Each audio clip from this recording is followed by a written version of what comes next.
नमस्कार, कान्तिपुर समाचारमा स्वागत छ। म श्री पाण्डे। सुरु गरौं अहिलेका मुख्य समाचारबाट। सरकारको नीति तथा कार्यक्रम आज सार्वजनिक हुँदै उत्पादन वृद्धि प्राथमिकतामा संसद भवन झकेझकाउ।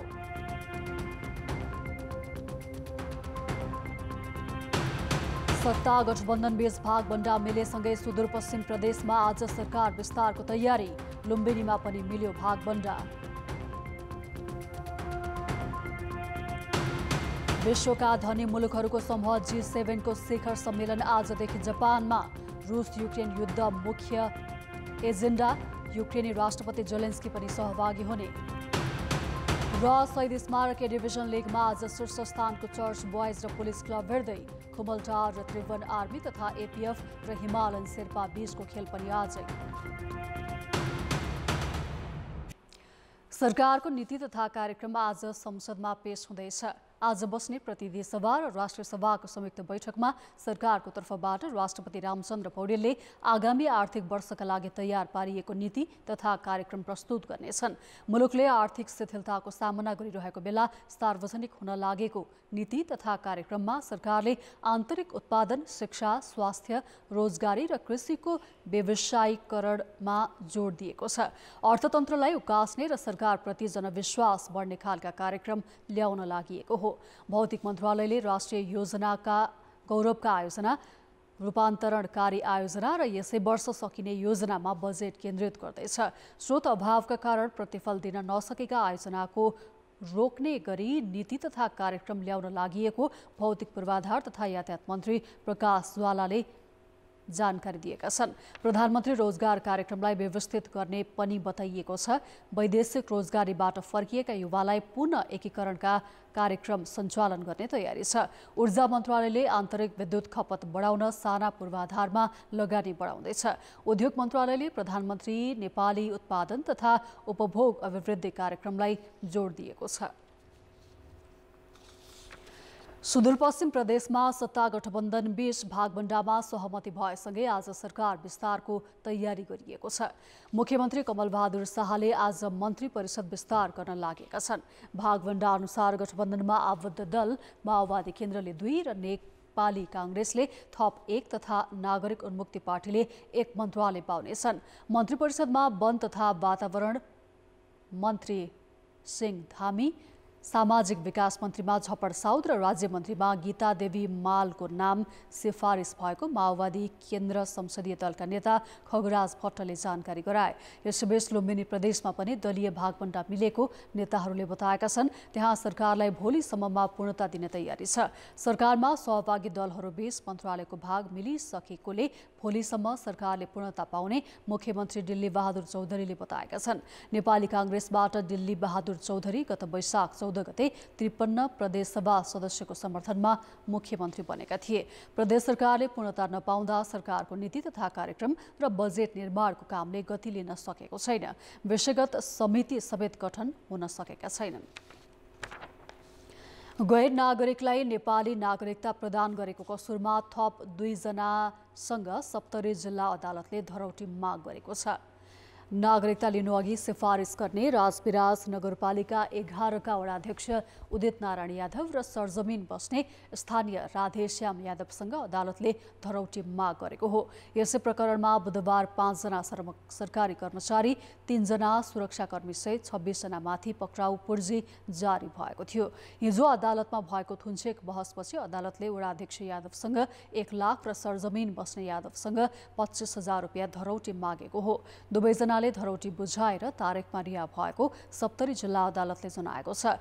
राजविराज नगरपालिका 11 फर्सेटका सूर्य नारायण यादवले झुटो विवरण दिई नाति पर्ने सतीश यादवलाई गत फागुन 21 गते जिल्ला प्रशासन कार्यालय सप्तरीबाट नेपाली नागरिकता दिलाएका थिए। पूर्व पश्चिम राजमार्ग अन्तर्गत दाङको देउखुरीमा आज बिहान 2 वटा बस एक आपसमा ठोक्किँदा 1 जनाको मृत्यु भएको छ भने 22 जना घाइते भएका छन्। बस दुर्घटनामा रोल्पा रुन्टीगढी 7 की शोभा परियारको मृत्यु भएको हो। उनका 2 छोरा घाइते भएका छन्। लमईबाट भालुवाङतर्फ जाँदै गरेको लु 2 ख 785 नम्बरको बस र वीरगञ्जबाट दाङको तुलसीपुर आउँदै गरेको ना 5 ख 4898 नम्बरको बस लमई 3 फल्कापुरमा एक आपसमा ठोकिएको हो। 12 जिल्लाबाट इटा भट्टामा काम गरेर घर रोल्पा फर्किँदै गरेका मजदुर सवार बस दुर्घटनामा परेको र घाइते 11 जनाको अवस्था गम्भीर रहेको प्रहरीले जनाएको छ। घाइतेलाई उपचारका लागि बुटोल, भैरवा, नेपालगञ्ज रेफर गरिएको पनि प्रहरीले बताएको छ। मध्य प्रदेशसहित देशका विभिन्न स्थानमा बसोबास गर्ने मैथिली नारीहरूले आज वट सावित्री अर्थात् बडसाइत पर्व मनाइरहेका छन्। श्रद्धा र निष्ठापूर्वक प्रत्येक वर्ष मनाइने वट सावित्री पर्वमा मिथिलाकी नारीहरूले वरको रुखमुनि भेला भई मङ्गलगीत गाउँदै पतिको दीर्घायुको कामना गर्दै पूजापाठ गर्ने चलन रहेको छ। यस व्रतमा व्रतालुहरूले हाते पङ्खा, फूल, अक्षता, दुबो, बेलपत्र, धूप, दीप, मुग, चना र सामयिक फल, आँप, लिक्सी, काँक्रो पूजा र प्रसाद सामग्रीको रूपमा प्रयोग गर्दछन्। व्रती महिलाहरूले नववस्त्र र आभूषणमा सजिएर निष्ठापूर्वक वरको रुखमा रातो र पहेँलो धागो बेरी गौरी र विषहराको पूजा गरी अन्त्यमा सत्य सावित्री तथा सत्यवानको जीवन गाथासँग जोडिएका कथा श्रवण गर्ने परम्परा रहेको छ। वट सावित्रीको कथा भगवान शङ्करले पार्वतीलाई सुनाएको स्कन्द पुराणमा उल्लेख रहेको संस्कृतिविदहरू बताउँछन्। वट सावित्री पर्वको मिथिलामा विशेष महत्त्व रहेको छ। परम्परा अनुसार नवविवाहिता वधूहरूको घरमा वर पक्षबाट आजका दिन पाहुर पठाउने र भोज भतेरका साथै विशेष चहल पहल हुने गर्दछ। सरकारले सबै खाले शिक्षाको लागि उद्देश्य पूरा गर्न विद्यालयहरू स्थापना र विस्तारमा जोड दिँदै आएको छ। तर नयाँ दरबन्दी व्यवस्थापन गर्न चासो नदिँदा मुलुकभरका 4000 भन्दा बढी सामुदायिक विद्यालय दरबन्दीविहीन छन्। यसले शिक्षण सिकाइ र गुणस्तरमा समेत समस्या उत्पन्न भएको छ। गाउँघरमै शिक्षा दिने उद्देश्यले स्थापना भएको भक्तपुरको सिरुटार स्थित कुलमाया भगवती विद्यालयमा कक्षा 9 र 10 मा 50 विद्यार्थी छन्। माध्यमिक तहका लागि गणित, विज्ञान र अङ्ग्रेजी गरी 5 विषयका शिक्षक आवश्यक छ। तर दरबन्दीका 1 जना पनि नहुँदा वर्षौंदेखि तल्लो तहका शिक्षकहरूले पठन पाठन गर्दै आएका छन्, जसले गर्दा शिक्षण सिकाइमा समेत समस्या परेको छ। माध्यमिकमा चाहिँ भनेर छैन अहिलेसम्म। अनि एउटा अनुदान कोटा छ माविको, समस्या त छ सर। जस उहाँहरू एकदमै लगनशील भएर मात्रै हो, नभए त होइन हाम्रो तह त निमावि प्रावि भनिदिनु भएको भयो भने त समस्या आउँछ नि।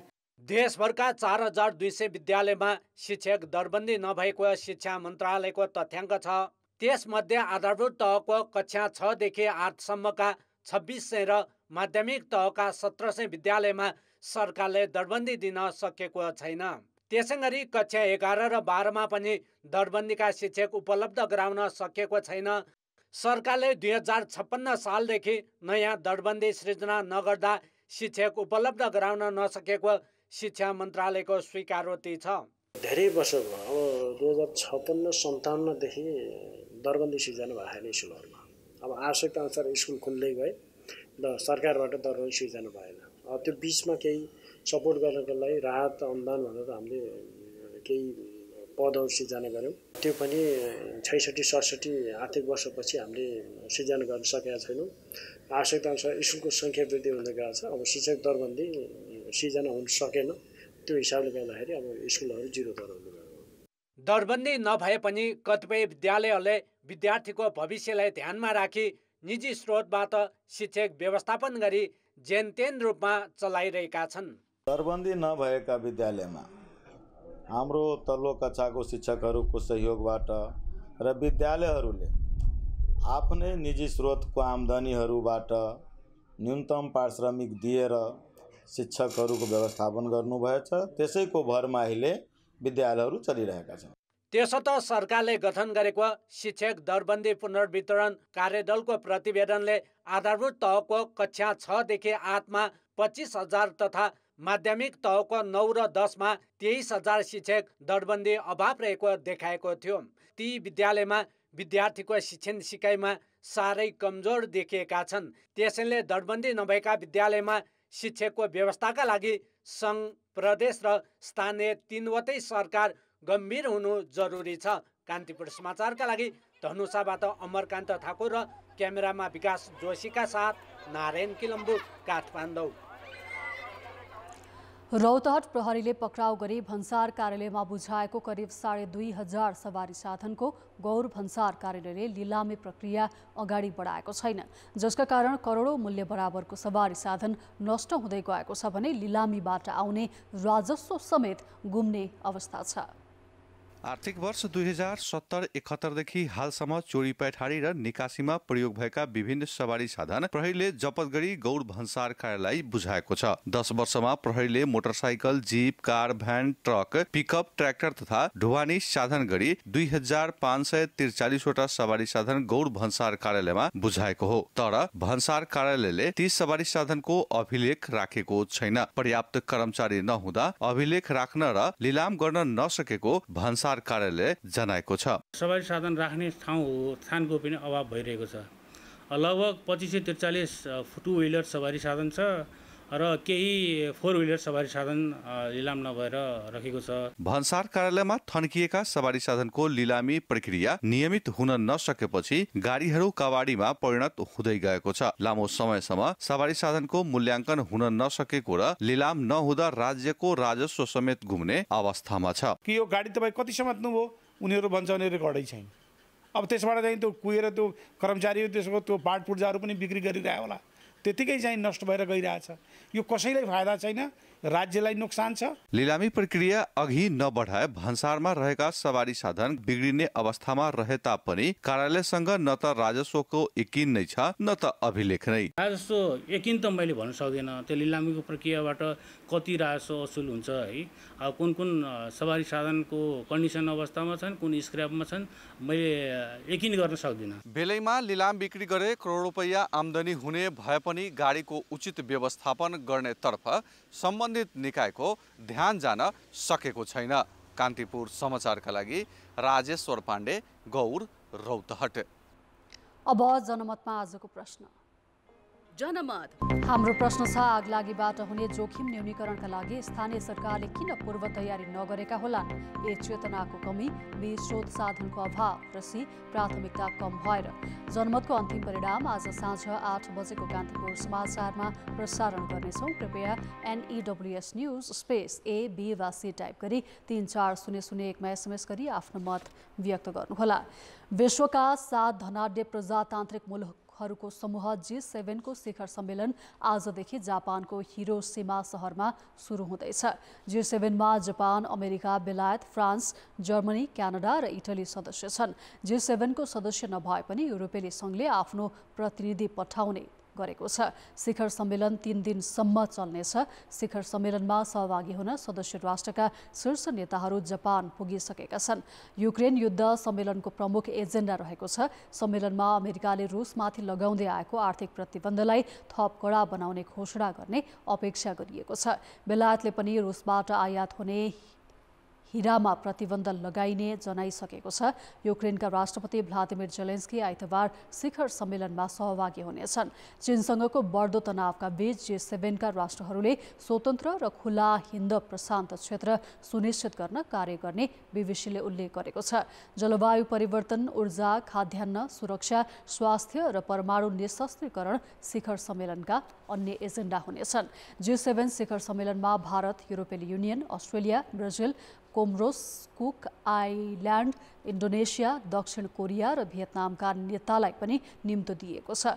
हाल G20 को अध्यक्ष रहेको भारतका प्रधानमन्त्री नरेन्द्र मोदीले शिखर सम्मेलनमा अतिथिका रूपमा सहभागिता जनाउनेछन्। दोस्रो विश्वयुद्धको अन्त्यतिर सन् 1945 को अगस्त 6 मा अमेरिकाले हिरोसिमा सहरमा लिटिल बोय नामको परमाणु बम खसालेको हिरोसिमालाई शिखर सम्मेलनका लागि चयन गर्नुको पनि अर्थपूर्ण मानिएको छ। इटलीको उत्तरी एमिलिया रोमाग्ना क्षेत्रमा भीषण वर्षासँगै आएको बाढी र पहिरोबाट जनधनको धेरै क्षति भएको छ। कम्तीमा 13 जनाको मृत्यु भएको छ भने हजारौं विस्थापित भएका छन्।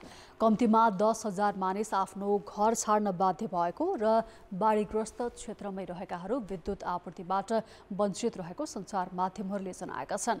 6 महिनामा पर्ने जति पानी 1.5 दिनको अवधिमै परेपछि 20 भन्दा बढी नदीको तटबन्ध भत्किएको र करिब 280 स्थानमा पहिरो गएको छ।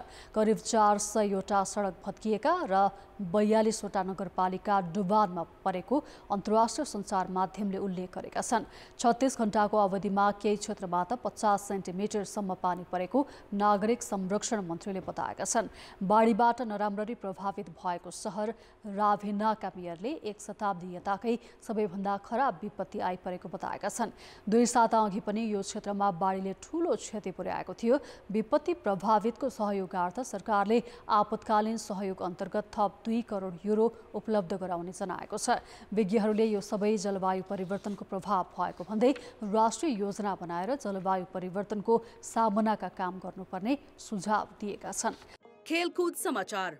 शहीद स्मारक डिभिजन लिगमा आज शीर्ष स्थानको चर्च बोइज युनाइटेड र नेपाल पुलिस क्लब भिड्दैछन्। यो खेल साँझ 6 बजे दशरथ रङ्गशालामा हुनेछ। चर्च बोइज लगातार दोस्रो जित निकाल्दै तालिकामा अग्रता बनाउने लक्ष्यमा रहनेछ। ऊ 18 खेलबाट 33 अङ्क जोड्दै तालिकाको शीर्ष स्थानमा छ। बालगोपाल महर्जनको टोली शीर्ष श्रेणीको लिगको उक्लिएको पहिलो सिजनमै च्याम्पियन बन्ने होडमा छ। 19 खेलबाट 32 अङ्क जोडेको जावला खेल युवा क्लब दोस्रो स्थानमा छ। यता रेलिगेसन जोनभन्दा मात्रै 1 अङ्कले अघि रहेको पुलिस लगातार तेस्रो जितको खोजीमा हुनेछ। पुलिस हाल 11औं स्थानमा छ। यो दुई बीच भएको पहिलो लेगमा चर्च बोइज 2-1 गोलले विजय भएको थियो। त्यस्तै दिउँसो 3 बजे खुमलटार युवा क्लब र त्रिभुवन आर्मी क्लब आम्ने सामने हुनेछन्। तालिकाको पुछारमा रहेको खुमलटारलाई रेलिगेसन क्षेत्र छाड्ने 2 जित आवश्यक छ। 6औं स्थानमा रहेको आर्मीको 25 अङ्क छ। अर्को खेलमा एपीएफ क्लब र हिमालयन शेर्पा आम्ने सामने हुनेछन्। रेलिगेसन ब्याटलमा रहेका यी क्लबको समान 22 अङ्क छ, तर एपीएफ हेड टु हेडका आधारमा पछि परेको हो। दुवै टिमलाई अङ्क तालिका सुधार्ने मौका रहनेछ। कान्तिपुर समाचार अहिलेलाई सकियो। कान्तिपुर टेलिभिजन हेर्दै गर्नुहोला। नमस्ते।